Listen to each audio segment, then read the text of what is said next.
Last video में हमने discuss किया था कंपनी क्या होती है, कंपनी कैसे फॉर्म होती है, कंपनी के क्या क्या फीचर्स होते हैं। तो आज हम इस वीडियो में क्या डिस्कस करने वाले हैं वो देखते हैं। लेकिन उससे पहले अगर आपने वो वाला वीडियो नहीं देखा है तो उसका लिंक मैं डिस्क्रिप्शन में दे रही हूँ, पहले जाके आप वो वाला वीडियो देखो। हे एवरीवन, मैं हूँ अनु और आज हम बात करने वाले टाइप्स ऑफ कंपनीज़ के बारे में। कंपनी किस किस टाइप की होती है। तो कंपनी को 3 बेसिस पे क्लासीफाई किया गया है, on the basis of incorporation, on the basis of liability, on the basis of control. तो इनकॉर्पोरेशन के बेसिस पे सबसे पहले देखते हैं। इनकॉर्पोरेशन के बेसिस पे ना कंपनी 3 टाइप्स की होती हैं। फर्स्ट होती है चार्टर्ड कंपनी, सेकंड होती है स्टैट्यूटरी कंपनी, थर्ड होती है हमारी रजिस्टर्ड कंपनी। अब सबसे पहले देखते हैं चार्टर्ड कंपनी क्या होती है। अब चार्टर्ड कंपनी को रॉयल कंपनी भी बोलते हैं, काफ़ी सारी बुक्स में अलग अलग नाम है तो कंफ्यूज मत होना, दोनों एक ही चीज़ होती है, चार्टर्ड कंपनी और royal company. Chartered company basically क्या होती है, जो किसी चार्टर्ड के द्वारा फॉर्म की गई होती है, मतलब किसी किंग या फिर क्वीन ने मतलब बनाई होती है ये कंपनी। आज के टाइम पे तो ऐसी कंपनी देखने को मिलती नहीं है क्योंकि अब किंग और क्वीन वाला सिस्टम है नहीं, पहले बनती थी ये सारी कंपनीज। और इसका सबसे बड़ा एग्जांपल आप ईस्ट इंडिया कंपनी को देख सकते हो। सेकंड हमारे पास आता है स्टैट्यूटरी कंपनी। अब ये कंपनी क्या होती है, देखो ये ना पार्लियामेंट या फिर स्टेट लेजिस्लेचर बनाती है। और ये स्टैट्यूटरी कंपनी जितनी भी कंपनीज होती है ना, इसके अंदर सबका अपना एक स्पेशल एक्ट होता है। ये कंपनीज एक्ट 2013 को फॉलो नहीं करती हैं, इनका खुद का एक्ट होता है। एग्जाम्पल के लिए आप जैसे देख सकते हो आरबीआई का खुद का एक स्पेशल एक्ट है, आरबीआई एक्ट 1934, या फिर एसबीआई है, एलआईसी है। ये सारी कंपनी स्टैट्यूटरी कंपनी है जो कि मतलब पार्लियामेंट या तो बनाती है या तो स्टेट लेजिस्लेचर बनाती है और इनका खुद का एक स्पेशल एक्ट होता है, ठीक है। थर्ड टाइप की जो हमारे पास कंपनी आती है रजिस्टर्ड कंपनी।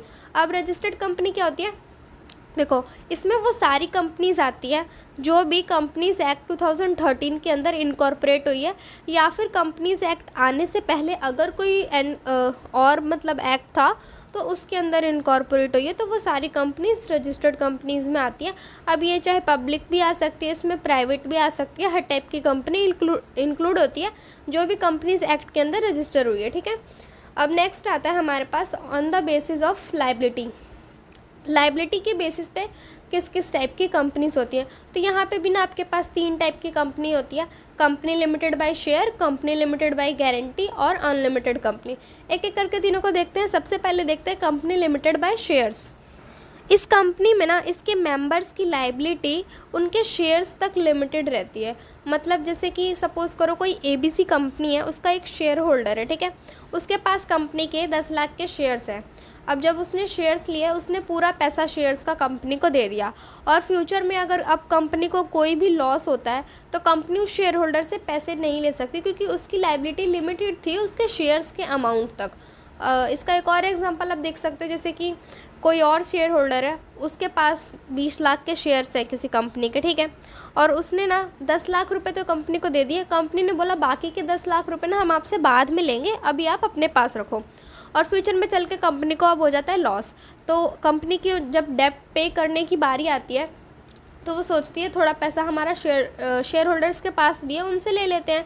तो वो जब उस शेयर होल्डर के पास जाएगी ना, तो 10 लाख रुपए तो उसने दे दिए, अब उसके पास 10 लाख रुपए बच रहे हैं, तो कंपनी उससे वो 10 लाख रुपए ले सकती है, लेकिन उससे ज़्यादा नहीं ले सकती।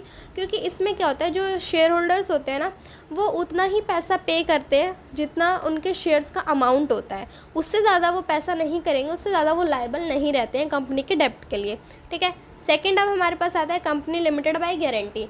अब इसमें क्या होता है, इसमें जो कंपनी है उसके मेंबर्स हैं, जो भी शेयर होल्डर्स है ना, वो जब कंपनी के शेयर्स लेते हैं तो वो कंपनी को मतलब गारंटी देते हैं कि हम अगर फ्यूचर में इतना लॉस होएगा, कोई भी लॉस होएगा, तो हम उसमें आपको 1 लाख रुपए या 2 लाख रुपए, वो जितना भी अमाउंट बोलते हैं वो गारंटी देते हैं कि हम इतना अमाउंट आपको देंगे। तो जब फ्यूचर में लॉस होता है ना, तो जिस शेयर होल्डर ने जितने पैसे की गारंटी दी है उससे उतना पैसा लिया जाता है, उससे ज़्यादा पैसा वो नहीं देगा, इसलिए इसको हम बोलते हैं कंपनी लिमिटेड बाय गारंटी। अब थर्ड इसके अंदर जो हमारे पास कंपनी आती है वो होती है अनलिमिटेड कंपनी। अनलिमिटेड कंपनी आपको नाम से ही क्लियर हो रहा है कि अनलिमिटेड लाइबिलिटी रहती है इसमें क्या होता है, कंपनी है उसके जितने भी शेयर होल्डर्स हैं सबकी लाइबिलिटी अनलिमिटेड रहती है। अगर इन केस फ्यूचर में कंपनी इंसॉल्वेंट हो जाती है, कोई भी लॉस होता है, कुछ भी होता है, और कंपनी को जब डेब्ट पे करना होता है और कंपनी की सारी एसेट्स बिक चुकी हों, तो उसके बाद कंपनी के डेब्ट को पे करने के लिए जो उसके शेयर होल्डर्स हैं उनके घर से भी पैसा लाया जा सकता है। मतलब शेयर होल्डर्स पर्सनली लायबल रहते हैं कंपनी के डेब्ट को पे करने के लिए। शेयर होल्डर्स की लाइबिलिटी अनलिमिटेड रहती है और उनकी प्रॉपर्टी भी बेची जा सकती है कंपनी के डेब्ट को पूरा करने के लिए, तो उसे हम बोलते हैं अनलिमिटेड लाइबिलिटी कंपनी। ठीक है, नेक्स्ट आ जाता है on the basis of control. Control के बेसिस पे भी 3 टाइप की कंपनीज होती हैं। एक होती है holding and subsidiary company, second आती है गवर्नमेंट कंपनी और थर्ड होता है हमारे पास फॉरेन कंपनी। तो एक एक करके डिस्कस करते हैं। सबसे फर्स्ट देखते हैं होल्डिंग एंड सब्सिडरी कंपनी। अब ये क्या होता है, इसमें देखो एक कंपनी है, कोई ABC कंपनी है और कोई दूसरी कंपनी है XYZ। तो ABC जो कंपनी है वो XYZ कंपनी को कंट्रोल कर रही है, मैनेज कर रही है। तो जो कंपनी किसी और कंपनी को मैनेज करती है या कंट्रोल करती है तो उसको हम बोलते हैं होल्डिंग कंपनी। और जिस कंपनी को कंट्रोल किया जा रहा होता है उसको हम बोलते हैं सब्सिडरी कंपनी। सेकेंड टाइप की इसमें जो कंपनी है गवर्नमेंट कंपनी। अब गवर्नमेंट कंपनी क्या होती है, देखो गवर्नमेंट कंपनी वो कंपनी होती है जिसमें ना गवर्नमेंट के पास 51% ऑफ शेयर कैपिटल का रहता है। ठीक है, मतलब 51% शेयर्स जो हैं वो गवर्नमेंट के पास रह सकते हैं। अब गवर्नमेंट कोई सी भी हो सकती है, सेंट्रल गवर्नमेंट के पास 51% हो सकते हैं या फिर सेंट्रल गवर्नमेंट और स्टेट गवर्नमेंट मिलके 51% शेयर रख सकते हैं या फिर कोई भी अदर 2-3 स्टेट गवर्नमेंट्स मिलके 51% शेयर्स रख सकती है। तो इसको हम बोलते हैं गवर्नमेंट कंपनी। अब नेक्स्ट आता है हमारे पास फॉरेन कंपनी। फॉरेन कंपनी क्या होती है, मतलब ये इसमें वो सारी कंपनीज आती हैं जो ना इंडिया के बाहर इनकॉर्पोरेट हुई होती हैं लेकिन इंडिया में बिज़नेस कर रही होती है। अब वो बिज़नेस इंडिया में चाहे पूरी कंपनी सेटअप करके कर रही हो या फिर ऑनलाइन मोड में कर रही हो, कैसे भी कर सकती हैं, लेकिन वो इंडिया के बाहर इनकॉर्पोरेट होनी चाहिए। तो ये सारे टाइप्स की कंपनीज हमने डिस्कस करी है। अब इनके अलावा भी और भी बहुत सारी टाइप की कंपनीज होती हैं, जैसे 1% कंपनी हो गया, स्मॉल कंपनी होगी, प्रोड्यूसर कंपनी होगी और भी बहुत सारी कंपनीज। लेकिन मेन जो कंपनीज़ हैं वो मैंने आपको बता दी हैं। बाकी जो कुछ कंपनीज़ रह गई हैं जो अदर कंपनीज़ में हम काउंट करते हैं उनको, वो हम नेक्स्ट वीडियो में डिस्कस करेंगे।